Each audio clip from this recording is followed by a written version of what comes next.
The cold hit me first. Not the cold of space, not the cold of metal, but the cold of waking up after a very long time, with the knowledge that everything you were sleeping for has finally arrived. My name is Cale Voss. I am 31 years old, and I have been alive for 4,006 years. I pulled the cryo-seal from my neck before the automated system could finish its cycle.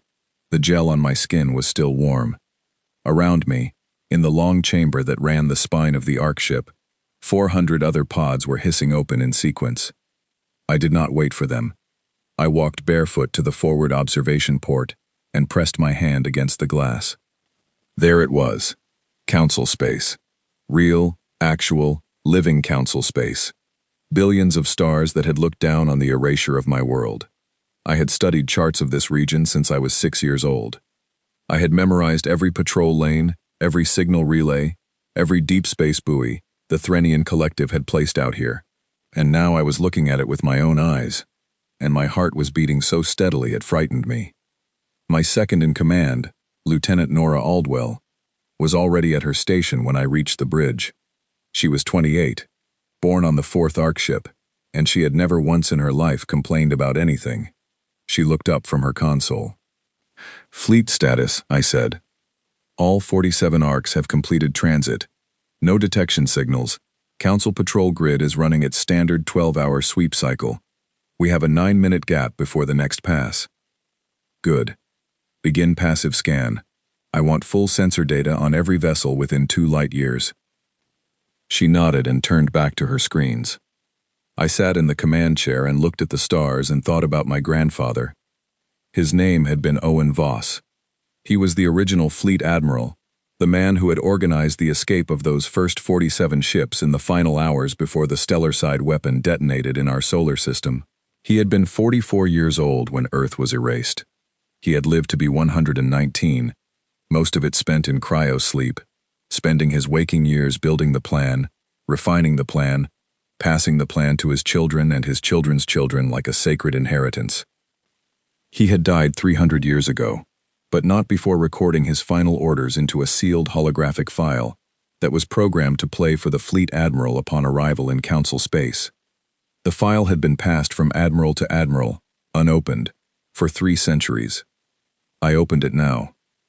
His face appeared in the air above my console. He looked tired in the way that very determined people look tired, like the exhaustion was something he had chosen to carry, rather than something that had been forced on him. His hair was white. His hands, folded on the desk in front of him, were steady. "Cale," he said. He had never met me.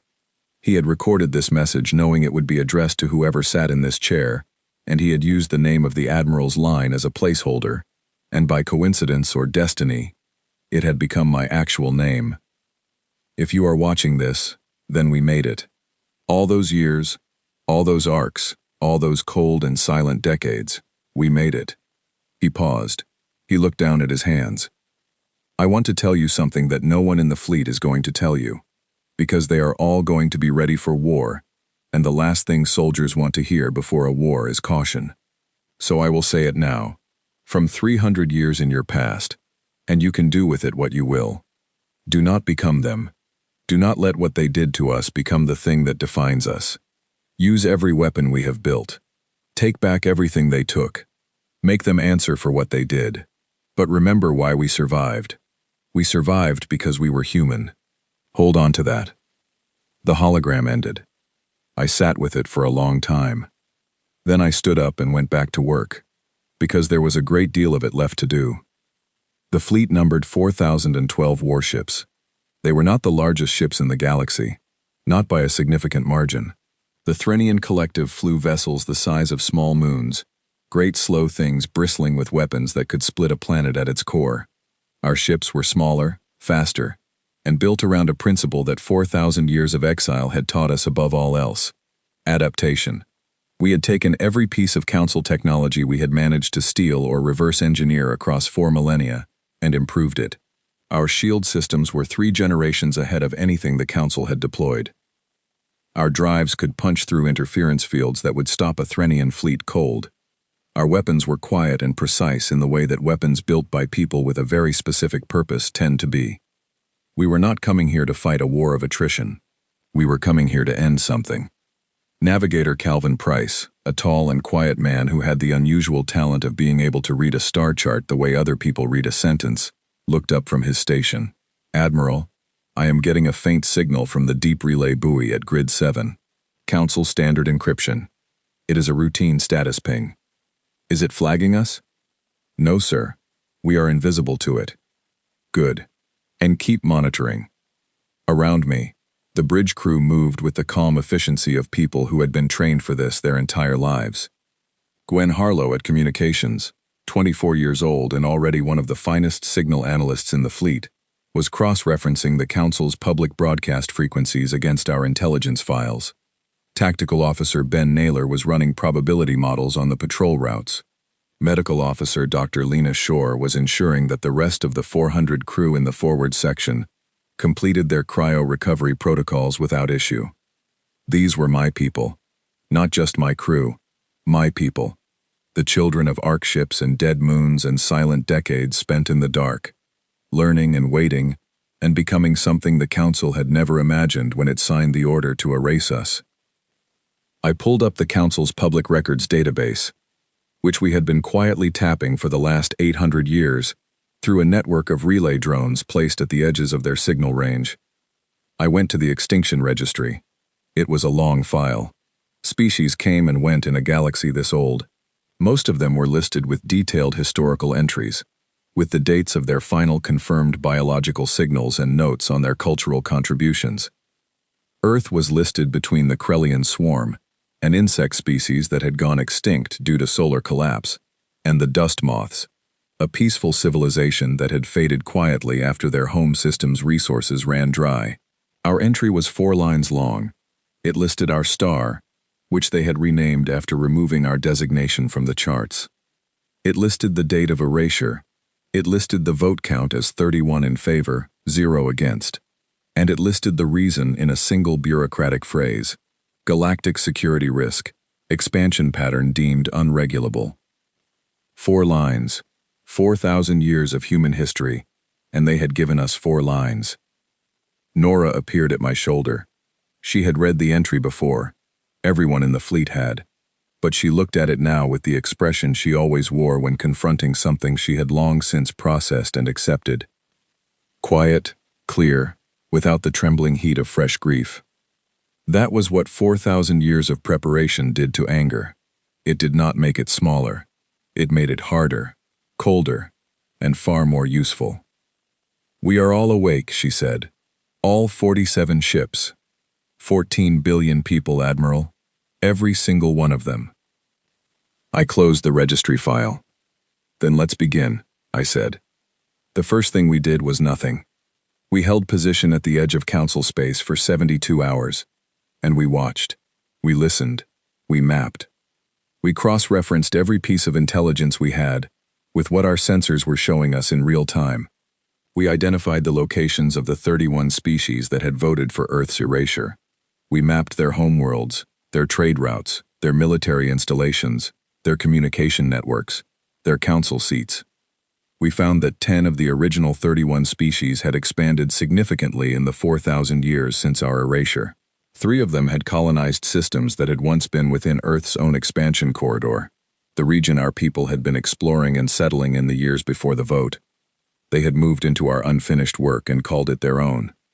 We found that the stellar side weapon, the device built by the Threnian Collective and deployed against our sun, had been used twice more since our erasure, once against a small pre-spaceflight civilization on a planet called Vareth 4, which the Council had deemed too biologically aggressive to be allowed to develop, once against an asteroid mining culture that had refused to join the Council's resource-sharing framework and had been classified as a rogue economic entity.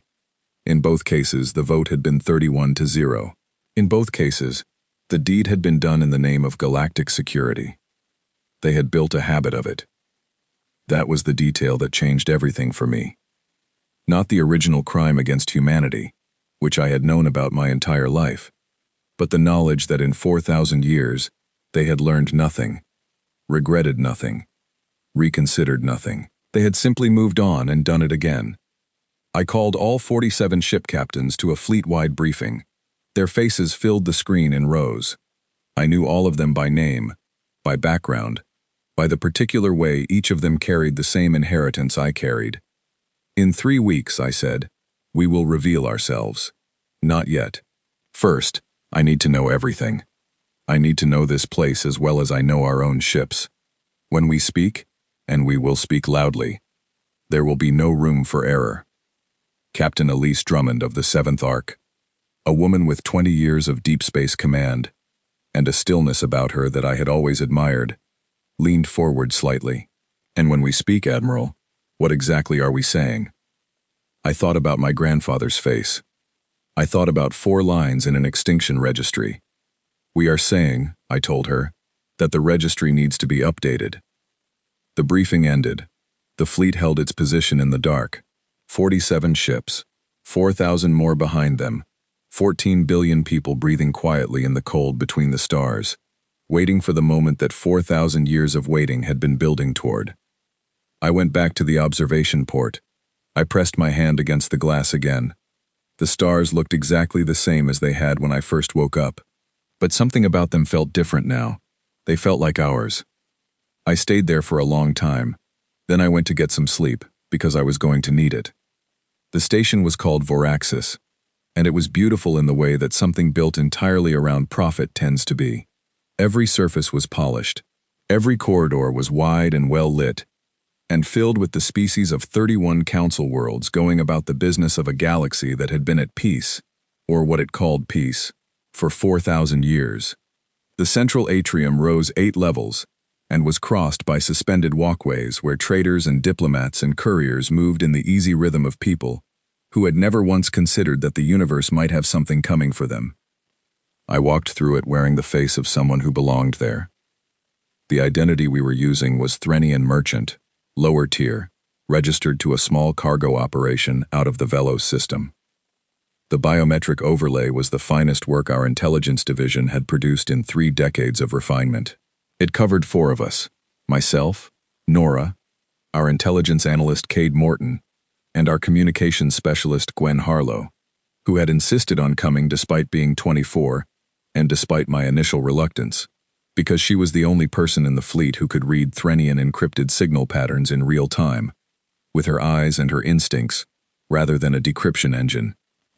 Cade Morton was 33, careful, methodical, and possessed of a memory so precise that he had once recited, from recall, the complete navigational charts of 14 council systems during a briefing without a single error. He had been training for an infiltration like this since he was 16. He walked beside me now with the loose, relaxed gait of a man on a routine supply run, and I knew that behind his calm eyes, he was cataloging everything he saw. Food court is on level 3, Gwen said quietly, through the intra-team channel embedded in our collar hardware. High traffic, good ambient noise cover. Threnian Council Relay Terminal is on the eastern wall, public access, used by low-clearance registered merchants for standard documentation updates. And the sealed archive terminal? I said. Level 6, restricted to Council administrative staff and registered diplomatic couriers. We have the courier credentials. They will hold for approximately 4 hours before the authentication cycle refreshes. Then we have 4 hours. Let's not waste them. We split. Nora and Gwen went to the food court on level 3 to establish our cover presence and monitor station communications traffic. Cade and I took the lift to level 6. The lift was quiet. There was a Velocian trade representative in it with us, a tall creature with smooth gray skin and large, dark eyes that reflected light in a way that was slightly unsettling. It looked at us with polite disinterest and went back to reviewing a data tablet.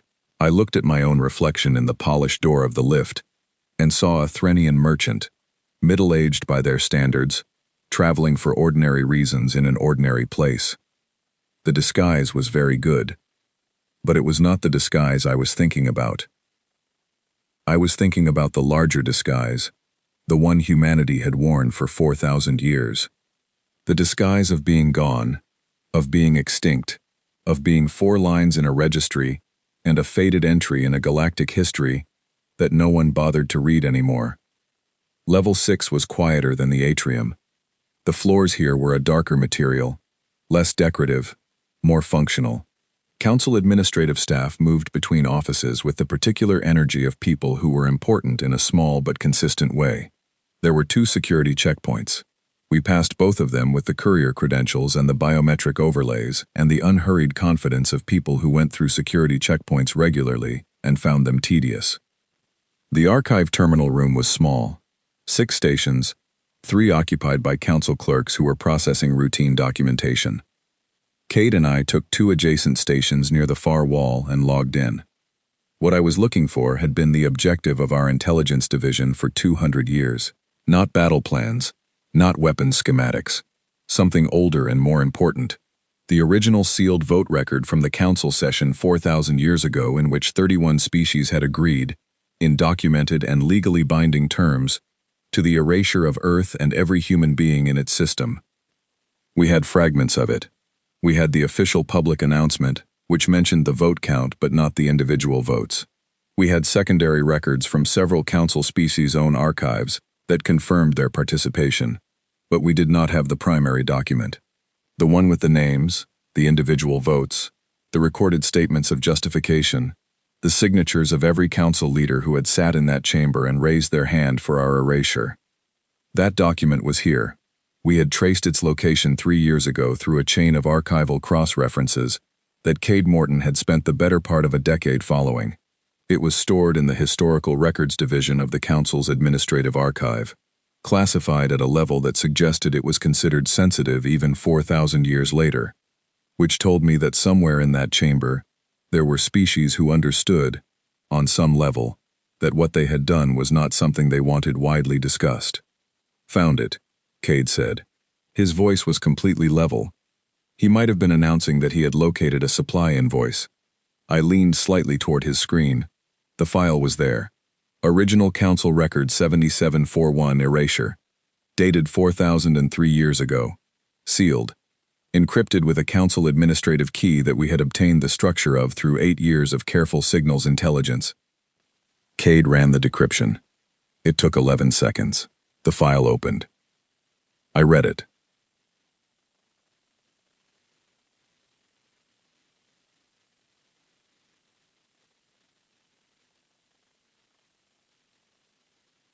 I am not going to describe precisely what I felt reading it, partly because this account is meant to be a record of events rather than a personal document, and partly because I am not sure I have the right words for it. I will say this. Seeing a thing described in fragments and knowing it happened is very different from reading the actual words of the people who decided to do it, in their own voice, in the measured and bureaucratic language of a governing body that genuinely believed it was making the correct decision. 31 species, 31 votes in favor, every one of them recorded, every one of them with a brief statement of justification attached, filed by the representative who had cast the vote. The Threnian representative's justification was the longest.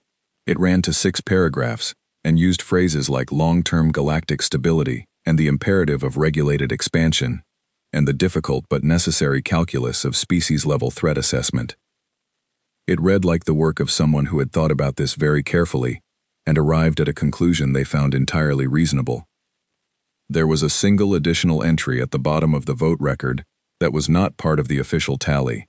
It was marked as a dissenting procedural note, which was a form that allowed council members to register a legal objection without changing the vote outcome. It had been filed by 2 species, the Elohim Collective and the Sari Confederation. Both had voted in favor because their representatives had received private communications before the session, indicating that a vote against would result in trade sanctions.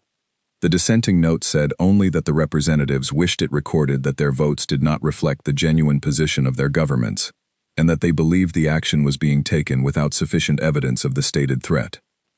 2 species had been forced to vote for our erasure, and they had found a way to say so, quietly, in the one place they thought no one would ever look.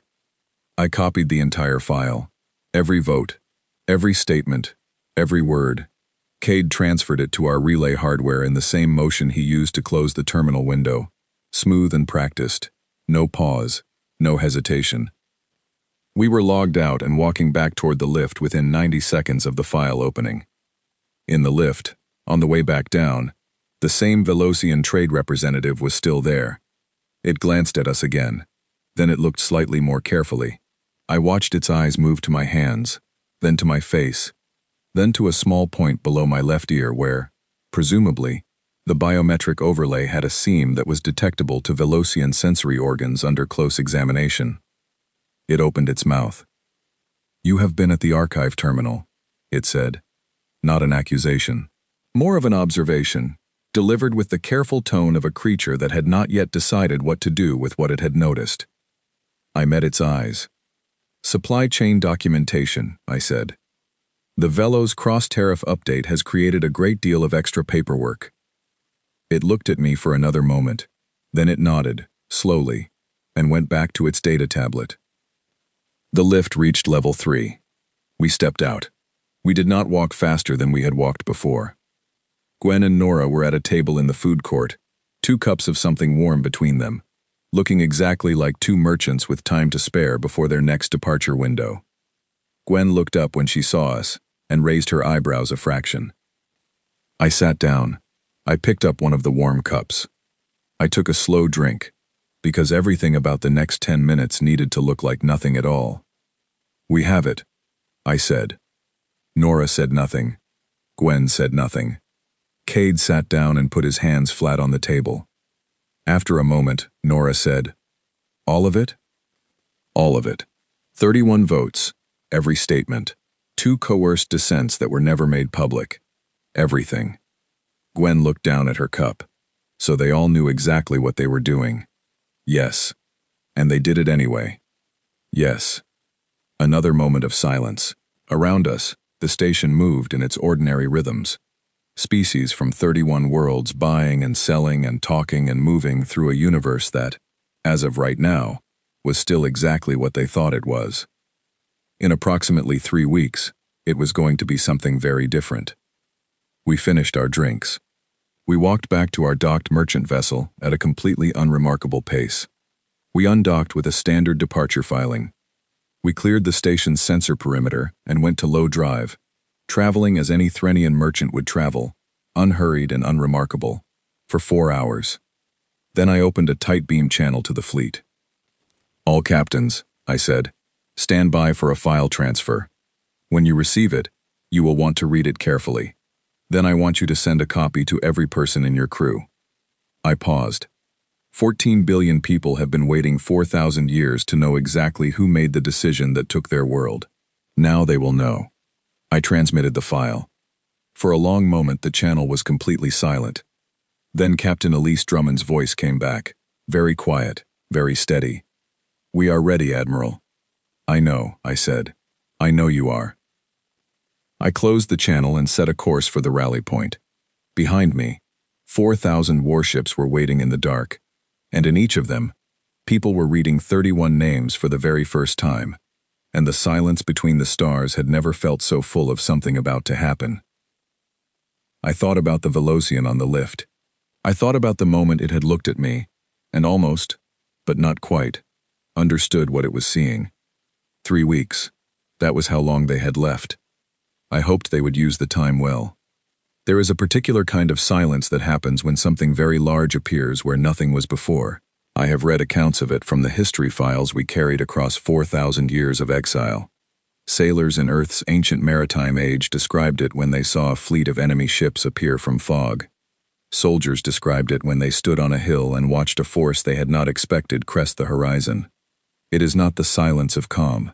It is the silence of a mind stopping itself completely for 1 full second, because the information arriving in the eyes is too large for ordinary processing. I watched that silence happen across 31 worlds simultaneously. We had spent 3 weeks preparing for this moment, down to the final detail. The approach vectors were designed so that all 4,012 ships decloaked at the same instant, each positioned at the precise distance from each Council homeworld and major installation that would ensure maximum sensor coverage. Not so close that it read as immediate aggression. Close enough that there was absolutely no ambiguity about what was happening. They saw us all at once. I was on the bridge of the lead arc when our ship dropped its cloak. The stars did not change. The void did not change. We simply became visible, and across the galaxy, In 31 systems, Council vessels and stations and defense networks received a sensor return they had no category for. 4,000 human warships, decloaking from nothing, from space that had been empty. I let them look for 60 seconds. Then I opened the broad-spectrum channel. This is Admiral Cale Voss of the Remnant Fleet, commanding force of the human species. I am speaking on all frequencies simultaneously, in all known Council languages, and this message is being relayed through every signal network within range. We are transmitting our fleet identification, our point of origin, and our authorization documentation. We are human.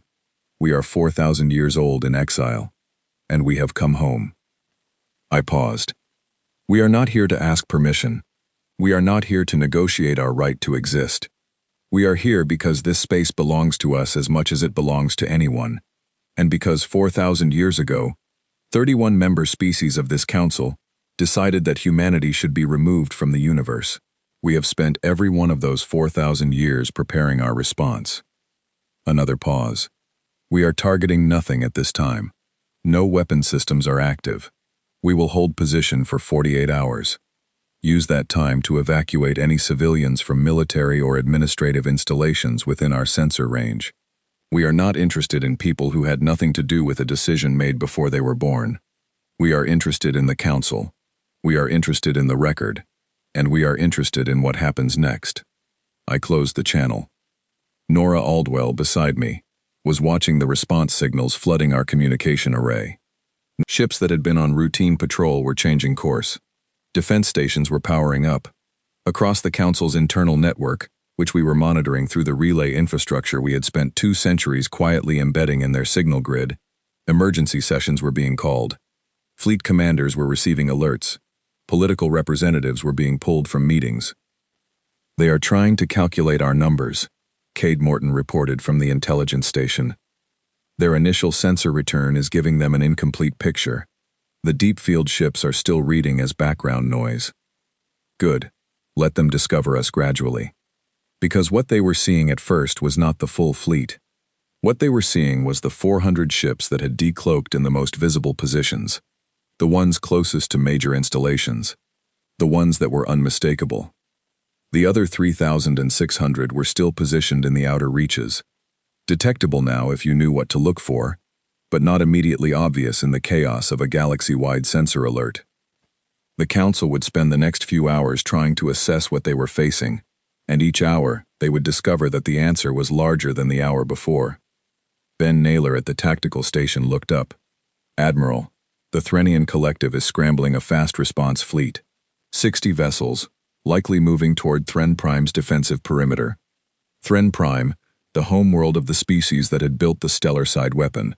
The species whose representative had written 6 paragraphs of careful justification for the erasure of humanity 4,000 years ago.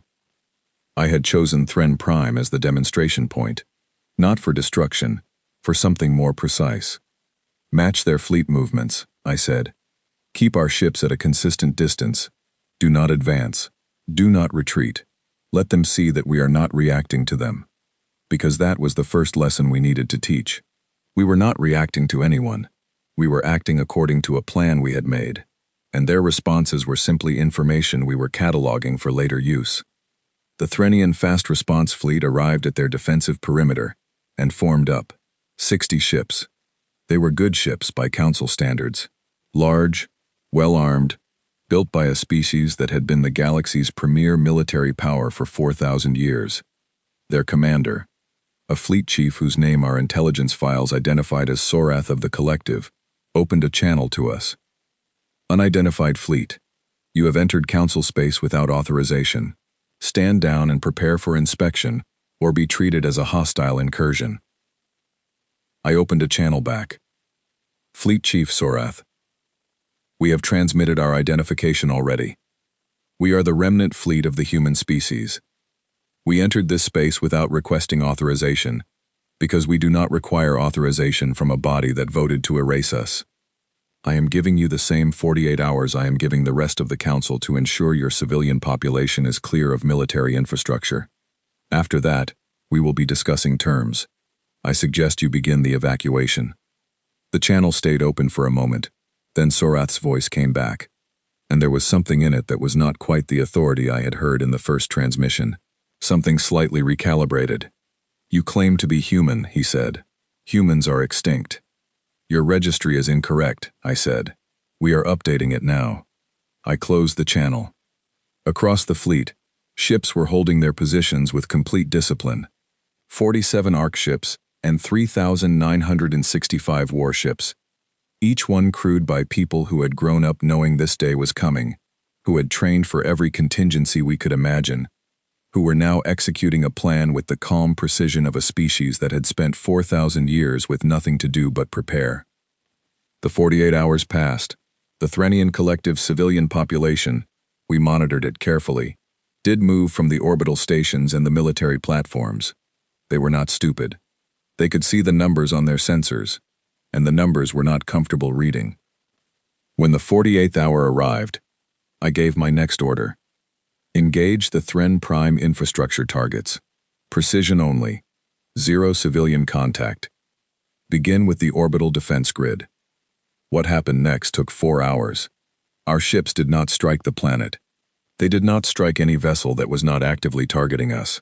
What they struck, with a deliberate and surgical accuracy that I think surprised the Threnian commanders even more than the size of our fleet, was everything that made Thren Prime's military capacity function from orbit. The defense grid, the fleet repair stations, the communications relay network, the long-range sensor array that fed their military intelligence division. We took all of it apart. The Threnian fast response fleet engaged us. They fought well. I want to say that clearly, because what happened to them was not the result of cowardice or incompetence. They fought the way a force fights when it believes in what it is defending, and has no way of knowing that the enemy it is facing has spent 4,000 years specifically preparing for this exact engagement. Their weapons hit our shields, and our shields held in ways that their tactical models could not account for. Our return fire was precise and careful, and aimed at systems rather than crews wherever possible. Within 90 minutes, 31 of their 60 ships were disabled rather than destroyed. The remaining 29 pulled back to a holding distance and stopped firing. Sorath opened a channel again. This time, the authority was entirely gone. "What do you want?" he said. "Right now?" I said. "I want you to stay where you are and watch what I do next." I opened the broad-spectrum channel again, the one that went to every frequency and range, relayed through our embedded network to every corner of Council space. "People of the Galactic Council," I said, "what you have seen in the last 48 hours is not an attack. It is a demonstration. We have removed the Threnian Collective's orbital military capacity. We have not touched their surface. We have not targeted civilians.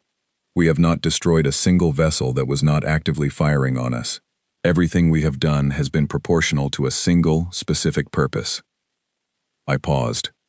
"We are also transmitting, right now, on this same frequency, a document.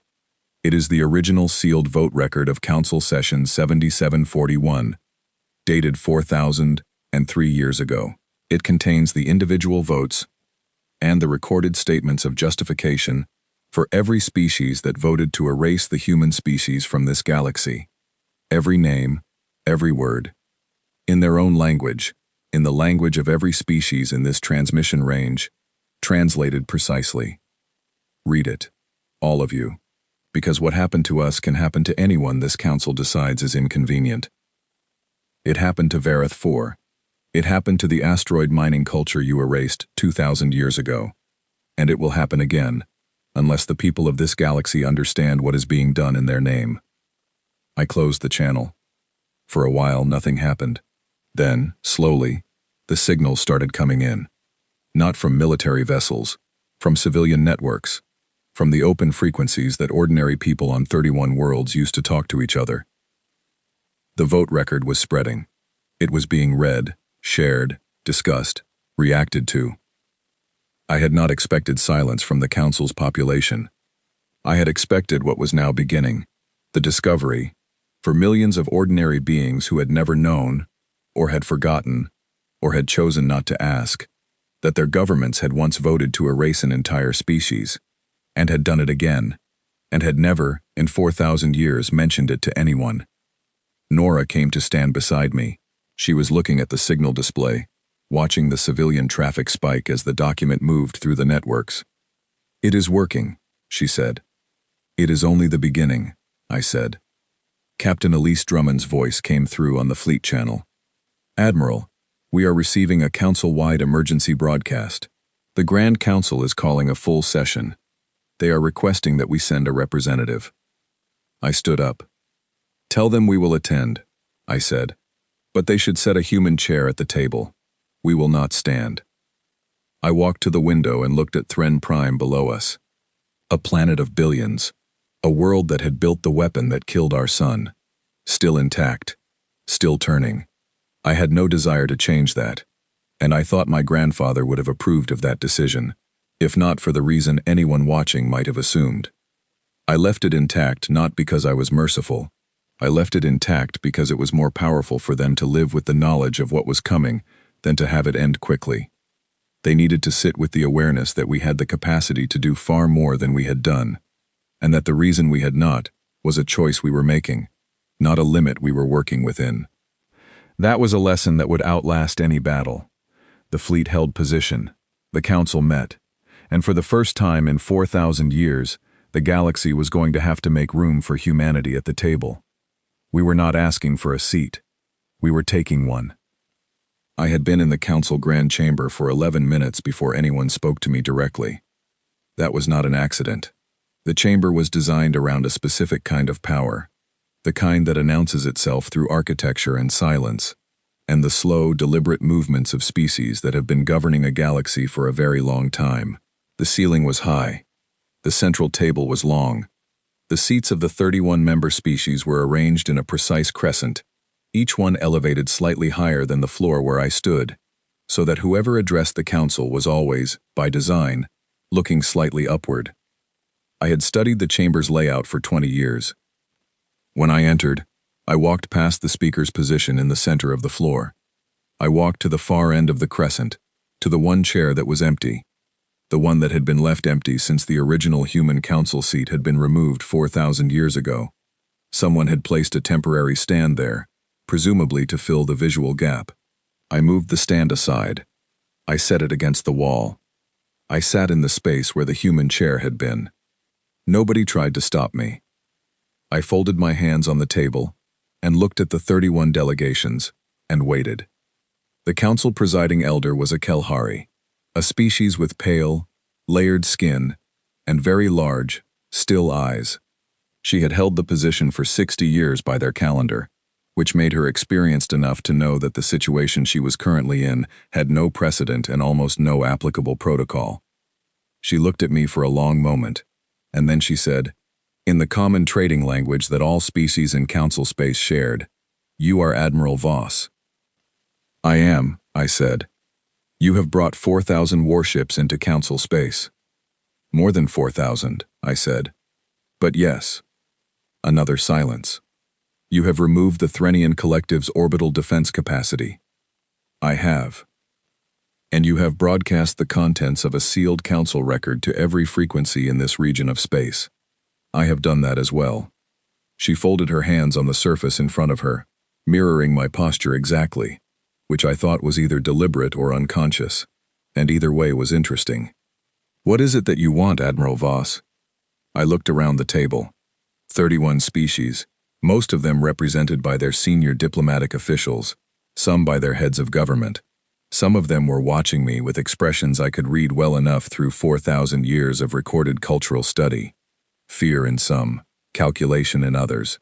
In a few, something that looked almost like shame, and those were the ones I paid the most careful attention to, because shame in a political body is either a tool or a liability depending on how it is handled.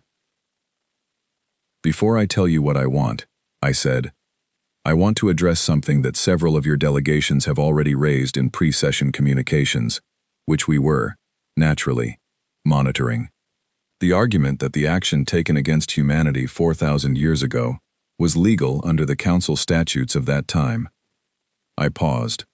I looked at the delegation from the Threnian Collective directly.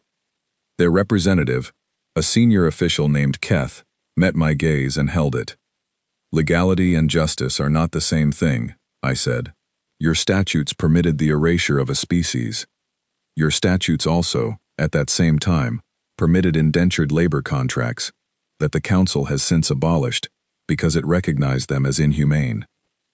Your statutes permitted species reclassification procedures that stripped entire civilizations of their Council standing based on biological criteria that were later found to be fabricated. The fact that something was legal under a given framework does not mean it was right.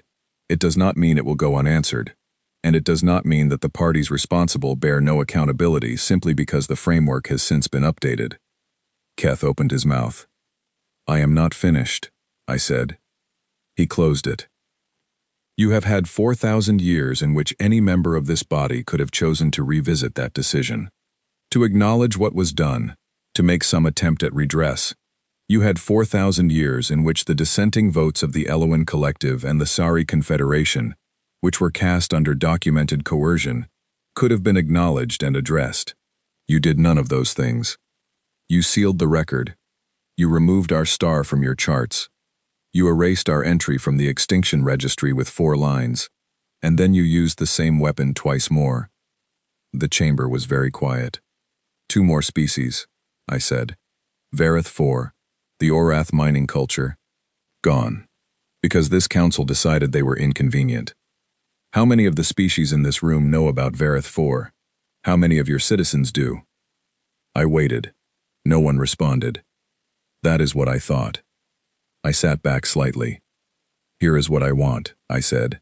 First, a permanent human seat on this council, with the same rights, the same voting power, and the same standing as every other member species.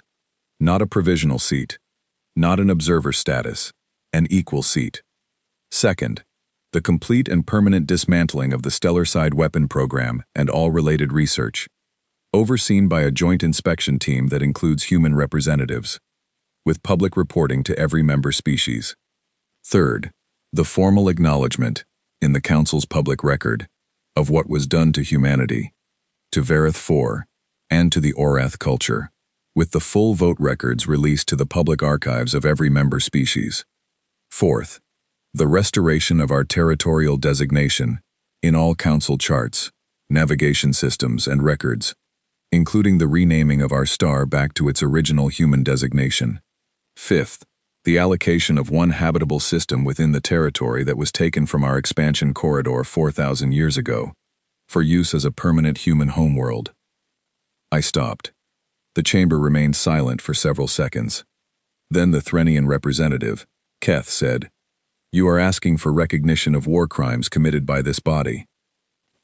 I am asking for the truth to be public, I said. If you believe the truth constitutes a war crime, that is a conclusion you have reached yourself. The species responsible for those decisions are long dead. The species responsible benefit from them to this day, I said. The territory taken from our expansion corridor is still occupied by 3 Threnian colony systems. The resource extraction that began in our abandoned development zones still feeds collective industry. The dead make decisions. The living enjoy the results. Keth looked down. I had expected the Threnian representative to be the most difficult voice in the room. What I had not fully anticipated was where my next challenge would come from. It came from within my own people. My earpiece carried the fleet channel at a low level throughout the session. 2 hours into the discussion, Captain Rowan Beckett of the 19th Ark ship, a man I respected deeply and had known since my childhood, sent a direct communication flagged as urgent. KL, he said. I had told all captains they could use my name in direct communications. We have a situation. I kept my expression completely neutral and continued to follow the discussion at the table while I listened.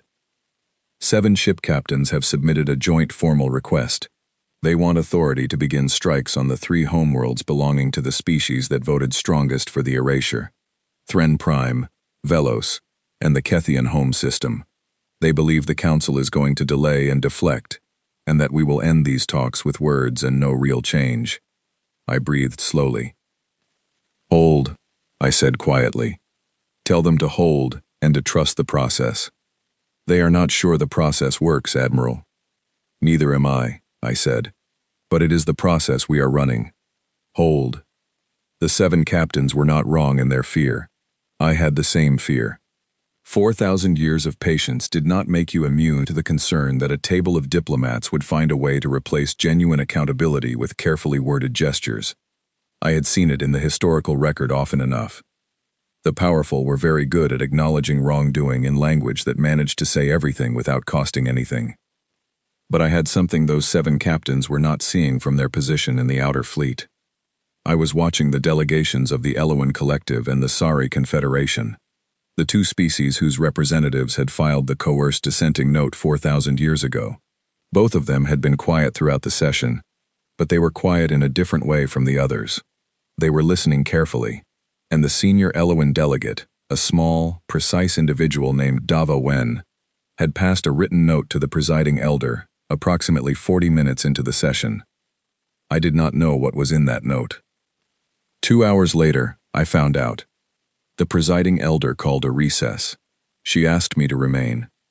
When the other delegations left the chamber, she came down from her elevated seat and sat across the table from me, which was the first time in the session that any council representative had been at the same physical level as me in this room. The Eloan and Sari delegations have made a formal motion, she said. They are calling for a closed emergency vote on whether to accept your terms as a framework for negotiation. Not acceptance, I said. A framework. It is a beginning, she said. It is, I said. And beginnings matter. She looked at me for a moment. You are not what I expected, she said.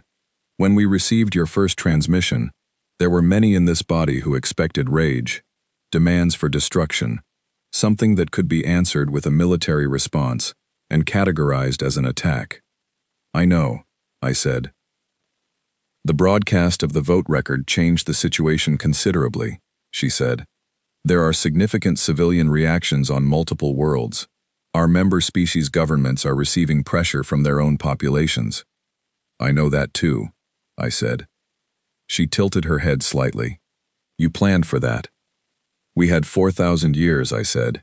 We planned for most things. The recess ended. The delegations returned. The presiding elder called the vote. I sat quietly and watched. And then, from 3 systems away, my earpiece crackled. Admiral. It was Ben Naylor, my tactical officer back on the lead arc. I am reading a fleet departure from the Velos system. 22 ships, Kethian design, but flying Velocian registration. They are moving on an intercept course toward our outer fleet perimeter. The session was still running. I could not leave. Nora, I said on the private channel. I see it, she said. She was on the bridge. They are running quiet, but our deep sensors have them. They will reach the outer perimeter in approximately 4 hours. Wake up the outer fleet, I said. Passive tracking only. Do not engage. Do not move. Understood. I looked at the table. The vote was proceeding. 22 ships from a splinter faction of 3 species, moving under false registration, coming to strike at us while their governments sat in this chamber pretending to negotiate. I let them come. The 48 of the session passed.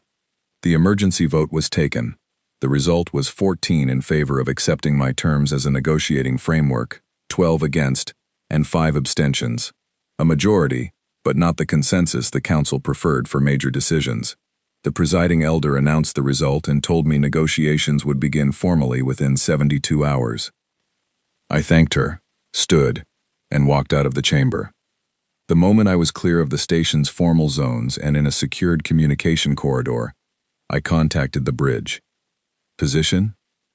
The 22 ships are holding at the outer edge of our perimeter, Nora said. They have been there for 90 minutes. They are not moving. I think they are waiting for a signal. From the chamber? That would be my assessment. I thought about that.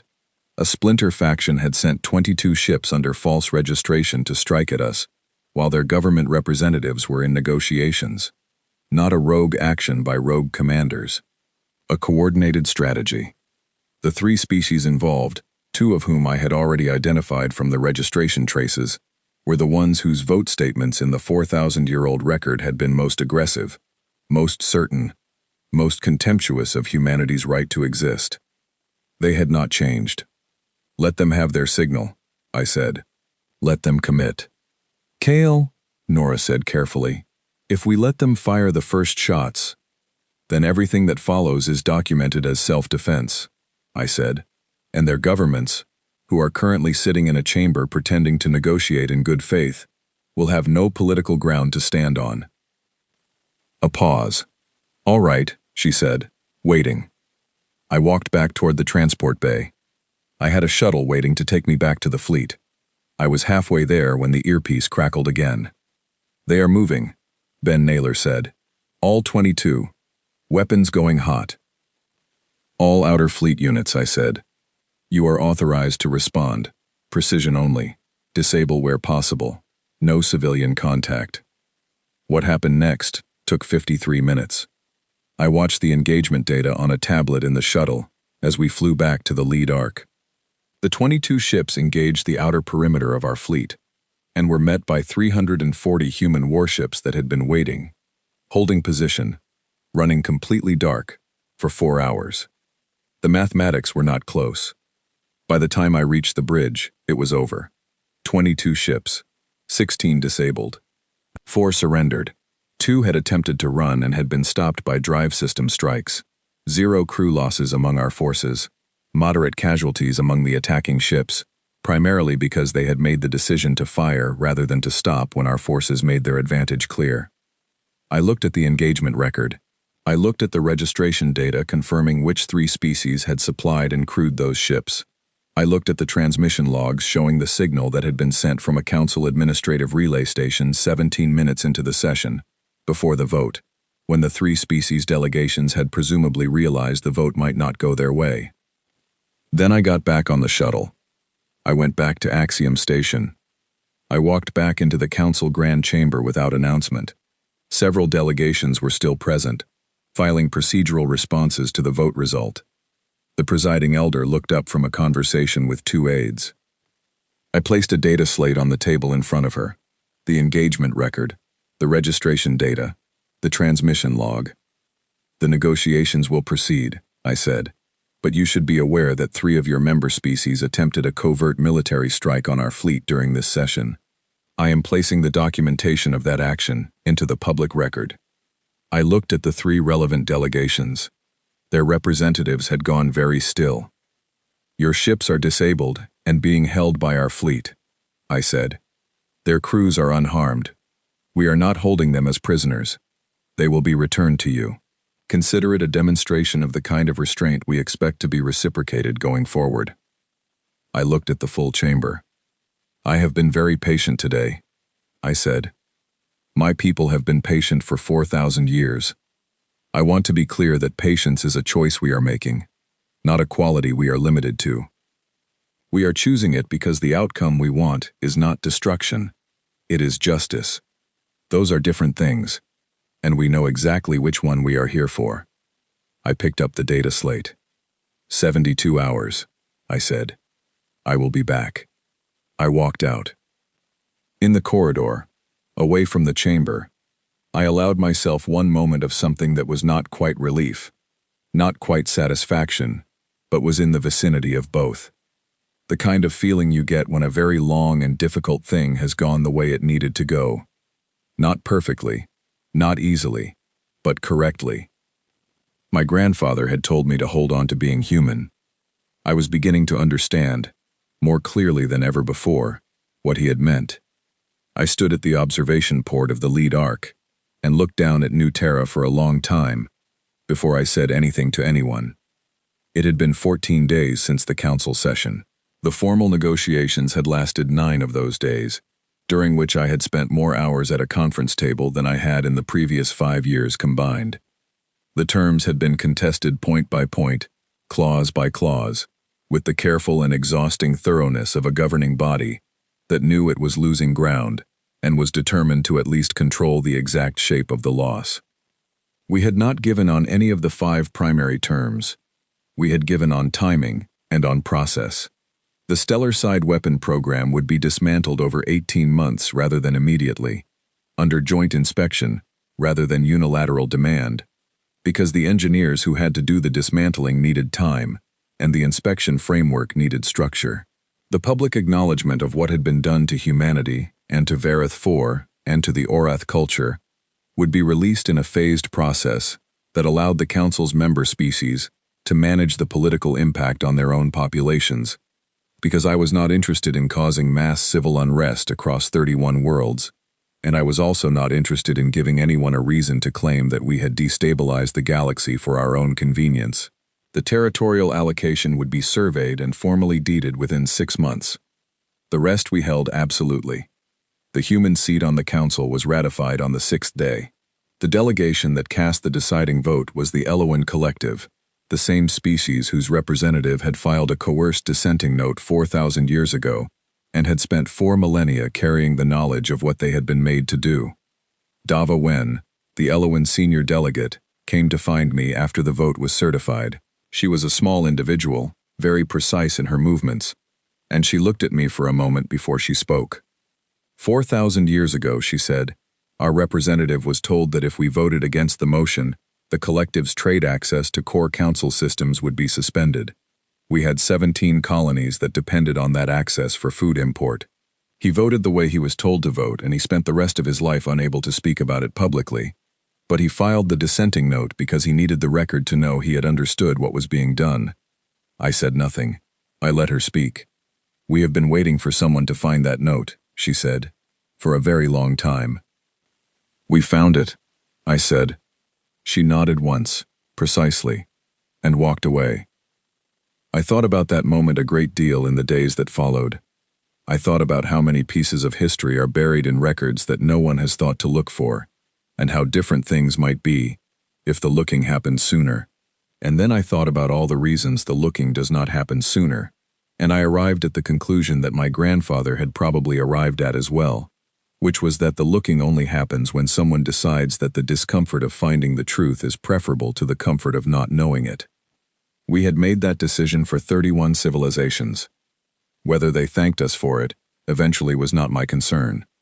The 3 species whose ships had attacked our fleet during the session faced a formal council censure and a suspension of their vote rights for a period of 10 years.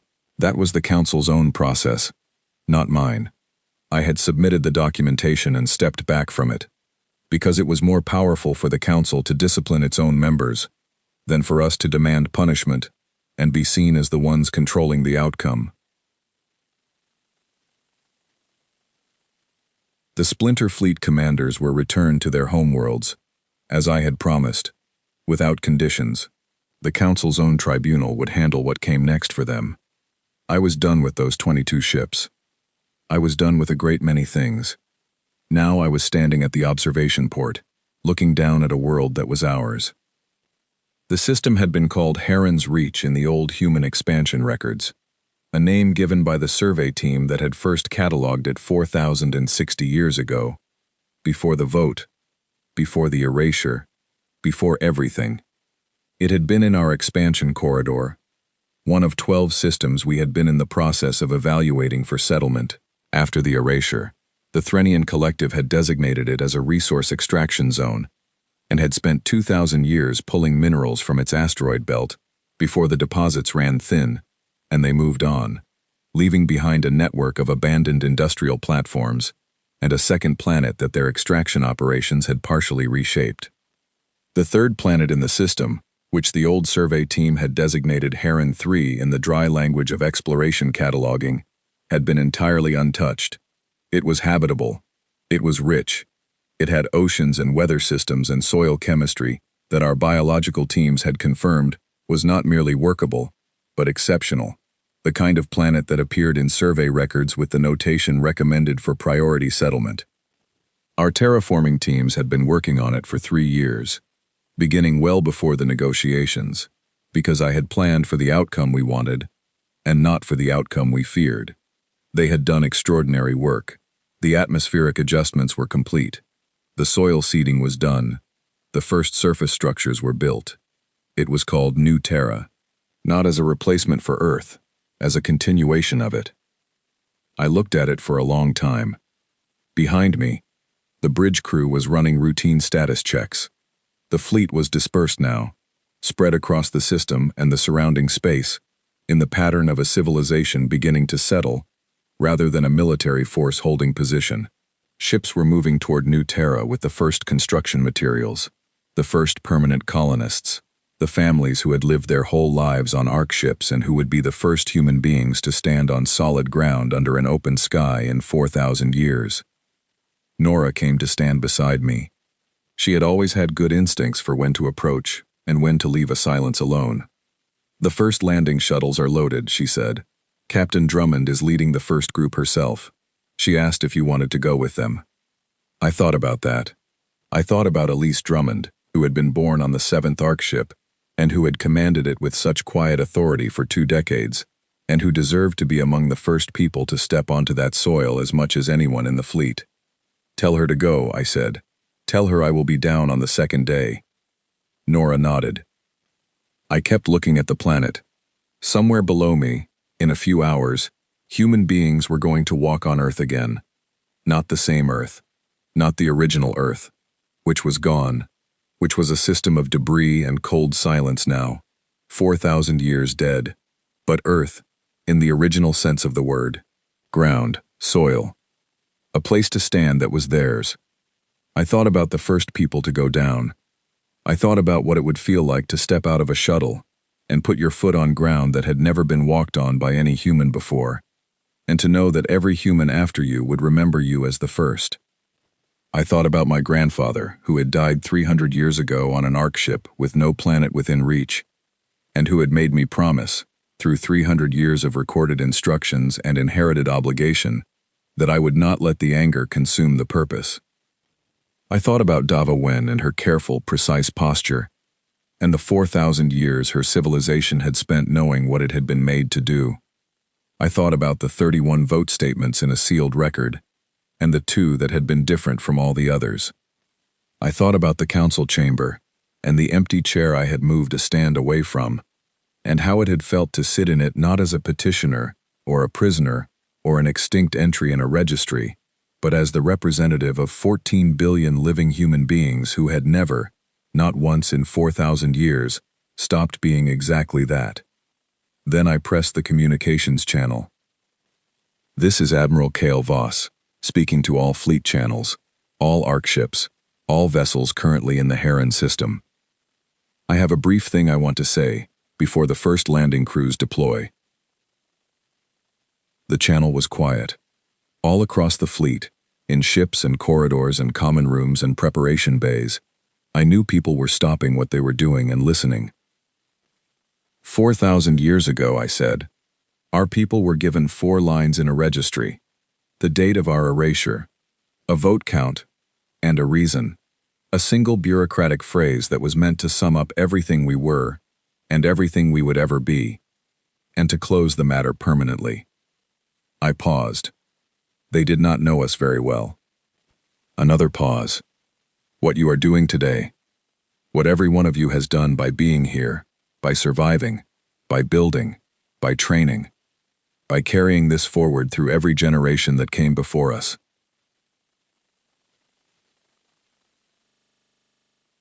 On those ARC ships, and those dead moons, and in those cold and silent decades, is not revenge. Revenge would have looked like destruction.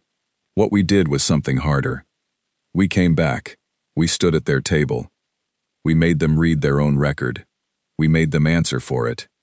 And then we took back what was ours and we started again." I looked at New Terra one more time. My grandfather said something to me in a recording he made 300 years before I was born. He said, "Remember why we survived. We survived because we were human. Hold on to that." I have thought about those words a great deal, and I think what he meant was this. We survived because we are the kind of species that, when given 4 lines in an extinction registry, responds by filling 4,000 years with everything those 4 lines tried to erase. We survive because we remember.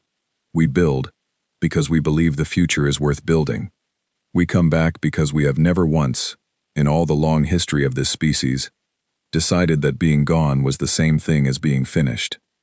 I closed my eyes for one moment. "Welcome home," I said. "All of you. Every last one of you. Welcome home." I closed the channel. Below me, New Terra turned slowly in the light of a sun that had been waiting for us for 4,000 years, unaware, or perhaps simply patient, the way places are patient when they are ready for someone to arrive.